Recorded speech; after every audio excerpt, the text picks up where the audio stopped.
Well, there was a lot of big news coming out of Washington this week, including major rulings from the Supreme Court on guns and the overturn of Roe v. Wade. Now, here to help us break it all down and discuss what this means moving forward is KRON 4's political analyst Michael Yaki. Good morning to you.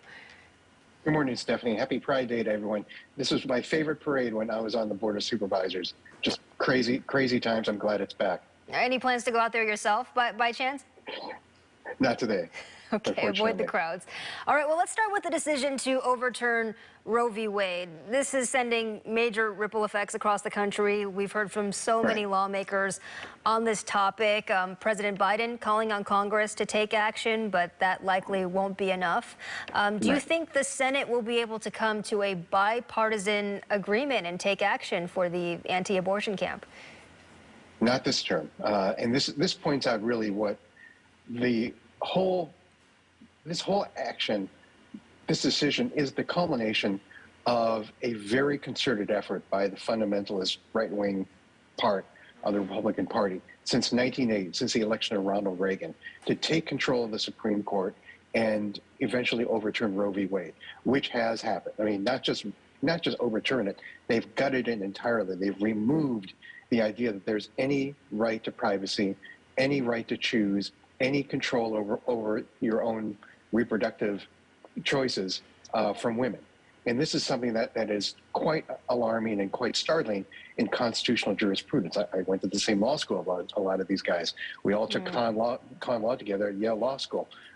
We read Brown versus Board. This is so far beyond that. This is so far in terms of going away from constitutional jurisprudence in this country that it's just breathtaking. And it's because it's enabled by the fact that the Republicans have focused on the presidency, they've focused on the Senate, and they've been able to do their will in terms of getting Supreme Court nominees who adhere to their beliefs on the Supreme Court. Now, how do you foresee this decision from SCOTUS shaping the turnout for the midterms, the voter turnout? Well, I think it's interesting because you would think that it would probably help motivate what is a very unmotivated Democratic base. Everyone's worried about the economy, inflation, things like that. But here's the trick.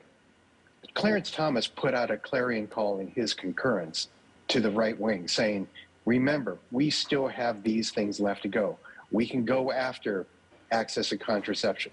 We can go after same-sex marriage. We can go after those things that the right wing believes sort of appear out of nothing in the Constitution, when in fact they're really deeply embedded in who we are as a constitutional democracy. That is their continuing wake-up call. Because remember, if it had not been for the election of Joseph Biden, we might have a situation today where Donald Trump could have Stephen Breyer's appointment, the one that's now held by Judge Jackson. But Stephen Breyer's appointment to the Supreme Court. And what does that mean?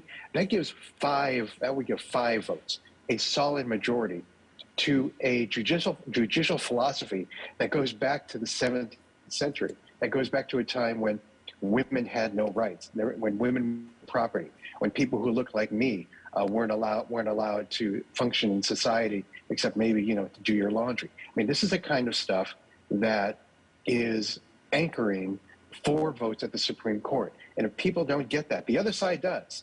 They see the 4, they want the 5th. If the people who are opposed to this don't get out, don't organize, don't call their friends, and get out to vote, this is what this country is looking at in the next 4, 6, 10 years. And in our last 90 seconds here, I do want to talk about gun control as well. The Supreme Court this week shut down a New York law that would have restricted who can get a gun permit to carry a firearm in public. Now, that law has been in place since 1913. The justices this week saying that it basically conflicts with the Second Amendment right to bear arms. How do you foresee this decision shaping the future of gun legislation in California?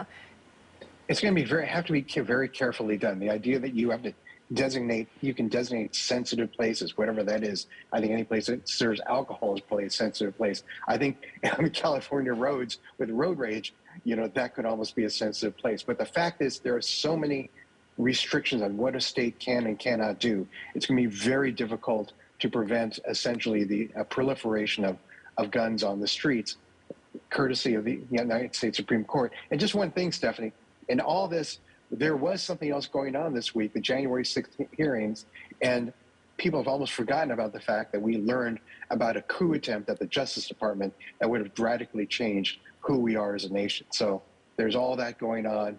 The Supreme Court, I think, not without some deliberation, put the Dobbs decision to overturn Roe on Friday and kind of took that off the radar. But everyone needs to understand there is a lot going on and they need to pay attention.